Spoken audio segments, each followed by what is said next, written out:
And welcome to episode 6 of Travel Market Life. I'm Ryan Haynes, your host, where we're going to be talking to a range of people in and across the travel and hospitality sector to understand what's really happening at the moment and how we can all play a part in the recovery from COVID-19.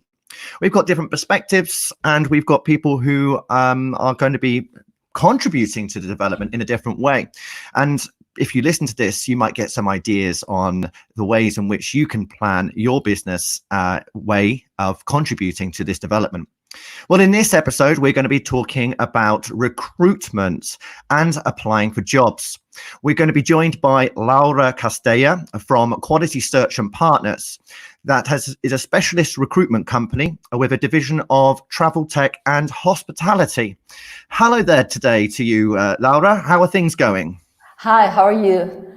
Well, things are going better now that we are somehow going out of our confinement.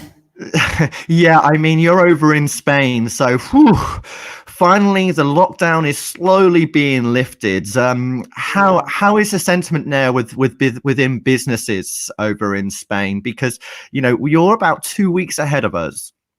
Well, obviously we were confined for the last 6 weeks, so businesses will be working, it was working for the last 2 weeks in a normal way. But what is true is that many people were working from home, but business is running anyway, for the last 2 weeks. We were just confined and everything was shut down for just 2 weeks. So that's from a business point of view, but for a personal point of view, we were confined for the last 6 weeks. So it's the difference. Yeah, I mean, I know that a lot of staff were furloughed as well, like they have been across the rest of Europe. I guess things have been going a lot slower than normal. And this is really sort of a change in how we're going to approach things in the future, especially if we've got to be conscious of hygiene and the potential spread of this. And when it comes to dealing with employees and managing their safety, which obviously is a primary concern for most businesses. Those businesses that haven't put employees first have not necessarily been getting a good reputation on the back of that. What's the best ways that companies can support employees during this time? Well, from our clients that we have a variety of clients, we work a lot with the travel industry, but we also work with other sectors. What I will distinguish like 2 types of support depending on the employee. And what is true is that this situation is getting a lot of fear and anxiety between employees and also between employers. This is clear. But there are employees that they are going to work and some others that they are working from home. So there's a difference between those employees. The ones that they are going to work, they need to be, apart from the anxiety of what is going to happen, if they are going to lose their jobs, if the company is going to shut down or what is going to happen, they also are scared to get sick. So in terms of protection systems, it's very important not only to meet the regulation, that this is a very important issue, and by law you have to meet certain regulation of health and safety resources like masks, gloves, or whatever, but also to make the employee feeling comfortable and feeling safe about what he's doing at work. So this is very, very important in terms of stress reduction, and also to support the employees that are working from home. This will be a different type of support. Yeah, I mean, there's been a lot of talk about, what's the best way of being able to manage employees, especially if a manager, director have spent their entire lives working in an office with their team alongside them, the chance to just be able to walk up to any of them at any point and have a conversation. And, how do you manage that? How do you make sure they're doing the work that you want them to do? How often do you check in? And, there's been a lot of different ways of doing remote working over the years, including the clock in, clock out. So you turn your computer on, you type in a password, as long as your computer is active, it recognizes that you're working. If it deactivates, then an alert, an alarm is set to the manager. I mean, at this time, that doesn't seem like the best way to be working, surely. Yeah, well, this is clear. Remote working was always there in the market, but it's true that for some companies, this is something brand new. So what is true is that the type of leadership must be very much goal-oriented, because no one is going to measure how many hours are you spending in front of your computer. Well, they can measure that, but what are you really doing? So it is very much to set objectives and to be sure that these objectives are met. But what is true is that you also need a lot of flexibility, thinking that we are in a confinement environment where most of the family is working in the same home, that children are around, and you must have a lot of flexibility to be able to to cope with the situation. So I would say, leadership that is much more based in objectives, that is much more collaborative, that is not that the old-fashioned traditional leader, because this will never work in a remote environment, and to give support to the employees at least in this first period of working from home. No, it's very interesting. Michael McCartan, who appeared on our first episode, wrote an article the other day about the lessons that you can take from a startup and apply them to bigger business, about, as you said, setting those goals, setting those objectives, giving more autonomy and responsibility to your staff, and allowing them to really make sure that they're holding themselves to account for what needs to be achieved. And you shared me a really interesting piece of resource from a guy called Josh Bursin, and he had an article which is both a video as well, called "Remote Work is Here to Stay. Are You Ready?" And he provides some really good insights, including the 5 things that you need to consider, from the tools, rules, normals, culture, and resilience. And it really does go through a step-by-step process and how a business and how managers can restructure the way they do things for the benefit of their team and productivity.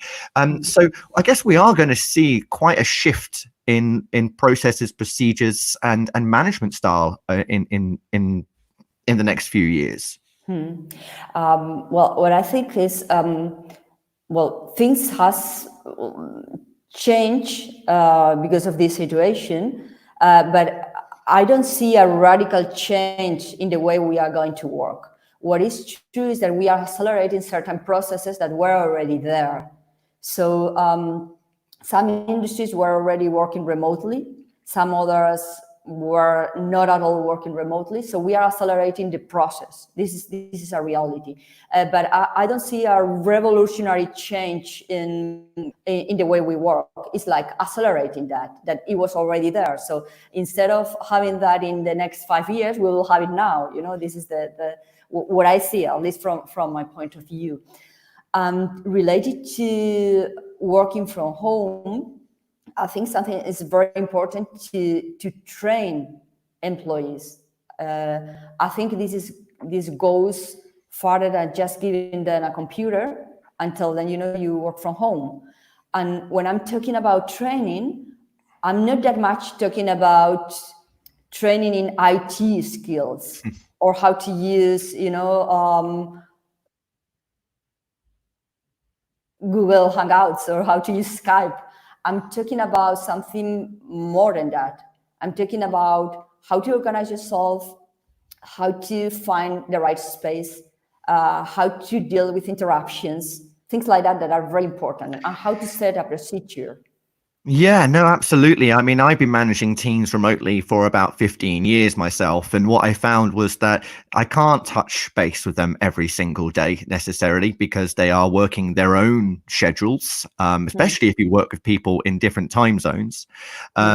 Actually, There are a list of things that I need to get done. Sometimes they're urgent. I send an urgent email. Otherwise, this is your list of tasks for the week. Let's discuss them. Let's catch up halfway through the week. Let's see how you're doing them. Let's be here as your coach and your mentor and your support rather than just as your manager.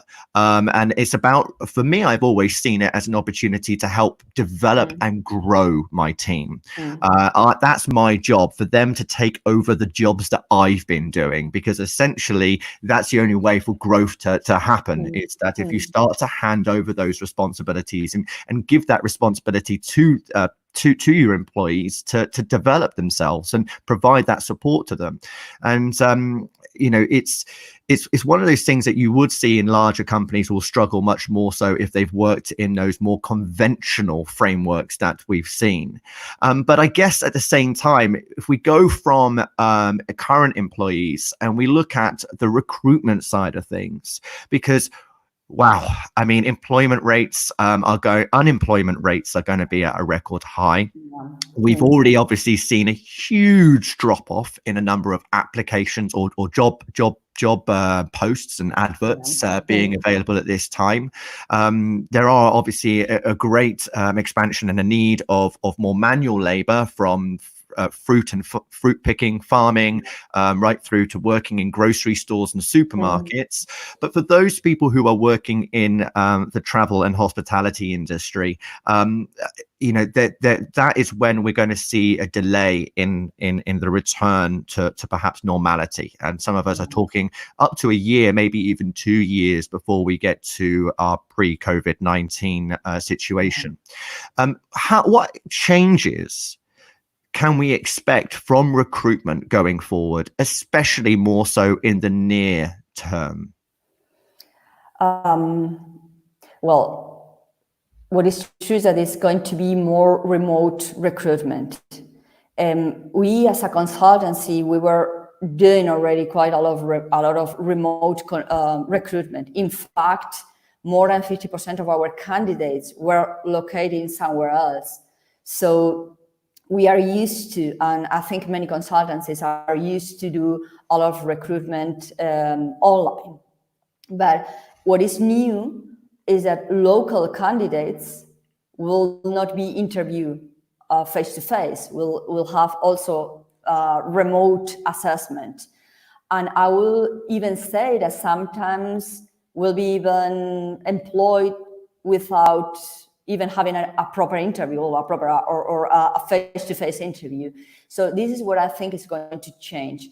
And we are very used to doing that because of the type of recruitment that we do, that is more into middle management.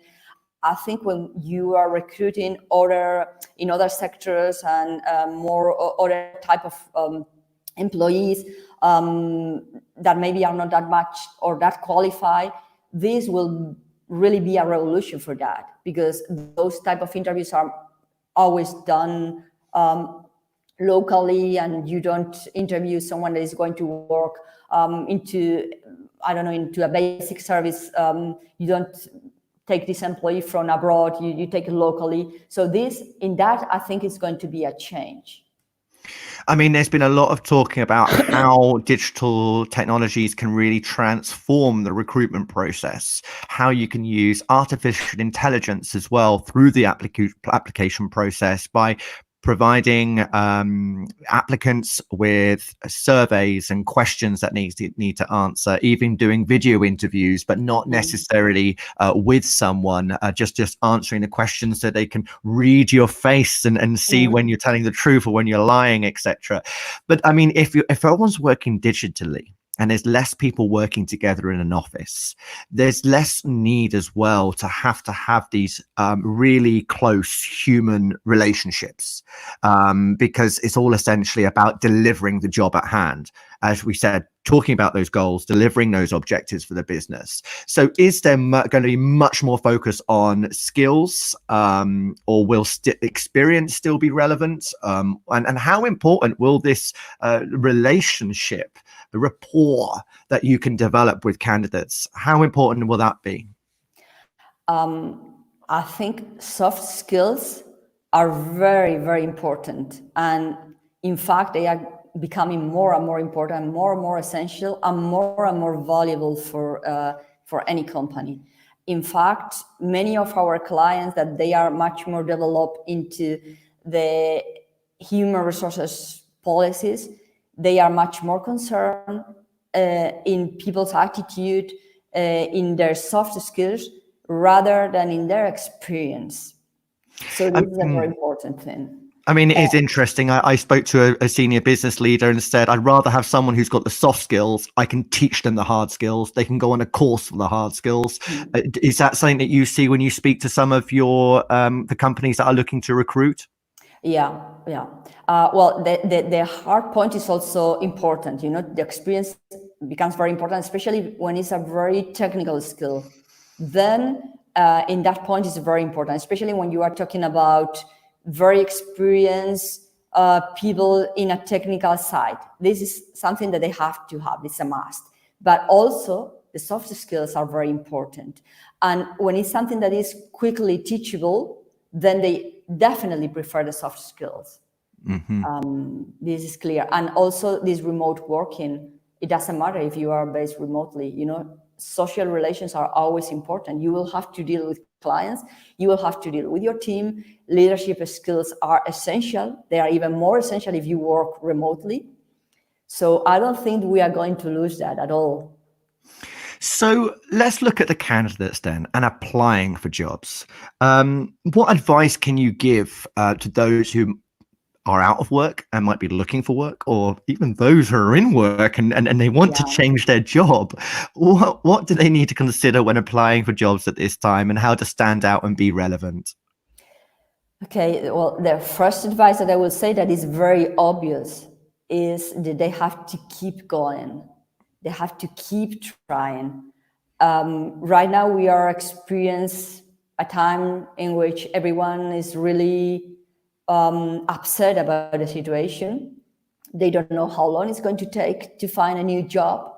So it's very important to keep positive, not only because of yourself, because if you don't keep yourself positive and you don't, if you go to an interview and you look miserable, no one is going to employ you. So this is the first thing to keep, is a good attitude, to keep yourself motivated, and to think that even though the situation right now is not the best, this will pass. This is not going to be forever. So you have to be prepared to go out there to search for a job, and maybe it will take longer than usually, but you will get it at the end. And this is always like that. And no matter what skills you have, no matter from what sector you come from, if you keep going and you take the right steps, you will end up always finding a job, always. This is the most important advice I think I can give. I mean, I've been in a situation where I've spent months looking for work myself. I was living in Brazil, came back to the UK, trying to find a job, and been out for a while. And I think what you can very easily get into if you're not careful is spending your whole day, every day, applying for jobs, and that is not good, especially on your mentality, because if you're not getting the responses, or even positive responses, it's not going to encourage you to wake up the next day and get on with what you need to get on with. And I've always thought, well, the best thing to do is find 2 or 3 hours per day where I'm going to focus on doing my job applications, following up with the applications I've made before, and finding new opportunities, talking with my network to see what the opportunities are, maybe with some of the companies that they might be associated with, but then spending another 2.5 hours a day, 3 hours, doing some training, development, upskilling, reading. So I'm distracting myself from the job process, but allowing myself the opportunity to develop skills. And I guess at this time, it's very important for us to put structures in place as we're applying for jobs, because we don't know how and when certain markets and sectors will open up. You are absolutely right. It is very important when you are searching for a job to have a structure within your day. You have to think always that to find a job or to search for a job is a job itself. And it shouldn't take longer than a few hours a day. And it is not only to reply to applications. You have to deal with your networking. You have to read articles about what is happening in the sector, what sectors are right now employing people, where is I don't know what new businesses right now being created. So many different things that you have to do during the day to search for a job. Also to look into a hidden market that is there of offers that they are not published. So there are many different ways to think. This will be something that will last at least for 2 hours to explain how to search for a job, apart from creating a CV and apart from replying to an offer. There are many more things to do, but also to learn a new skill. As you said, can be something good, something that gives you an advantage when you go out there in the market, something that, maybe an IT skill that might be quicker to learn, whatever, but a new skill can be also filling in your time, but something that is worth for something, not just, I just learn a new skill just to consume my time. Must be something always useful. And something you're actually interested in, and I think that's the important thing. Because you've got to feel happy, as you said. You've got to give yourself those positive moments and say that you've achieved something. And there are many companies out there offering different types of programs, and especially for free. In fact, I was speaking to Neville Isaac, who was one of our other contributors, and who's from Beyond Price, and they made their academy for revenue managers free. And some of the participants have been so ecstatic that whilst they've been out of work, they've been able to achieve something, and at least you can say you did something with your time. And we still have time, so don't feel that you haven't wasted the last few weeks. There is still plenty of time. Well, Laura, thank you very much indeed for joining us today. One final question: where will you be taking your first holiday? Well, actually, I was planning to go to Israel tomorrow, but everything was canceled. So I think that will be my next trip. But being confined for the last 6 weeks, I'm just dreaming about going to New Zealand, because I just think about the landscape of New Zealand. So that will be my next trip. I don't know when, because this is something that you have to plan in advance, and let's see how this develops. But that might be my next trip. Wonderful. Thank you. And Laura, if someone wants to get in contact with you, what's the best way? Well, you can just contact me over phone or email me. I can give you all the details, or you have all my details. You can just send an email to laura.castellar@qualitysearch.es, or just drop me a message, and I'm just open to talk to whoever needs to. Wonderful. Thanks again for joining us today, Laura. Thank you very much to you, Ryan. Have a very good day. Thank you very much.